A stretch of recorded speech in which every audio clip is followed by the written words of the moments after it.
Hello mga ka-farm! For today's video, ipapakita ko sa inyo ang 5-day kiddie crew workshop na sinalihan ni Gavin. Noong nabalitaan namin na meron ng kiddie crew, pumunta agad kami sa McDonald's Porac para magtanong. Sakto naman ay meron sila kaya naman nag-fill up na kami ng form at nagbayad ng 1,000 pesos para sa uniform at 5-day meal. Pinapili na din kami kung kailan yung date na gusto namin at June 3 to 7 ang pinili namin.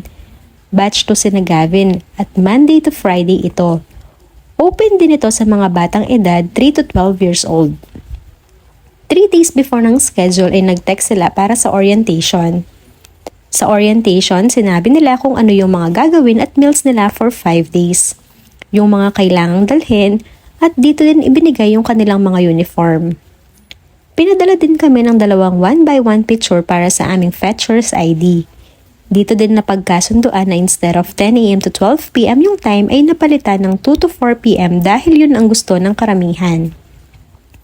Nung first day dahil excited si Gavin, 12:30 pa lamang ay umalis na kami ng bahay. At akala namin kami na yung pinakamaaga. May mga nauna pa pala sa amin. At habang hindi pa nga ang oras ay nagpabili muna ng makakain ang mga kasama ko.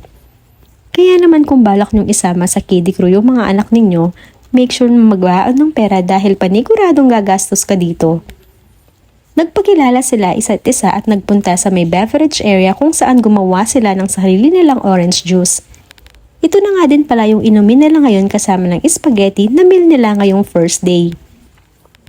Pagdating ng second day ay nag-recap sila ng kanilang ginawa kahapon at nagkaroon ng energizer. Dito naman ay tinuruan sila sa paggamit ng kiosk.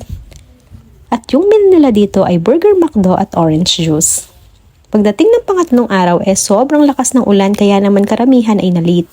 At 2:20 na ata kami nag-umpisa. Dito ay nag-duty sila sa lobby kung saan nagbigay sila ng mga flyers at sa counter kung saan tinuruan silang mag-take ng order sa mga customers. Kaya naman kung turn na ng anak mo, mapapa-order ka talaga. Tuwang-tuwa nga si Gavin nung nag-order kami sa kanya. Tinuruan din silang gumawa ng cheeseburger dito at ito na yung kanilang meal na may kasamang apple juice. Pagdating ng 4th day, sa drive-thru naman sila. Nag-wave sila sa mga dumarating at tumulong mag-abot ng mga orders. Sinayaw din nila ang Ronald Dance at kinanta ang McDonald Anthem. Burger McDo at orange juice naman ang meal nila sa pang-apat na araw. At nung last day, excited na excited si Gavin dahil graduation day na nila. Dito, nagpag-game sila sa mga bata, nagbigay ng mga certificates kung saan talagang mafe-feel mo na totoong graduation with background music pa at picture taking. 1-piece chicken at orange juice naman ang meal nila at sakto naman ay may birthday sa kanila kaya naman may cake yung mga bata. Yung isang empleyado nga dito sa McDo kahit day off niya pumunta pa talaga para bigyan isa-isa ng loot bags yung mga bata kaya naman tuwang-tuwa sila.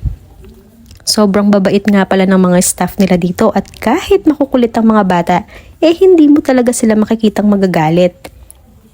Anyway, sa buong 5 days nga pala na ito nakikita namin yung mga ginagawa nila dahil pwede silang bantayan sa loob mismo. Highly recommended nga din pala na ipatry ito sa mga bata. Dahil talagang mag-e-enjoy sila. Si Gavin nga, bitin daw yung 5-day at miss na yung kanyang mga crewmates. Yun lang mga ka-farm. Paparapapap, love ko to.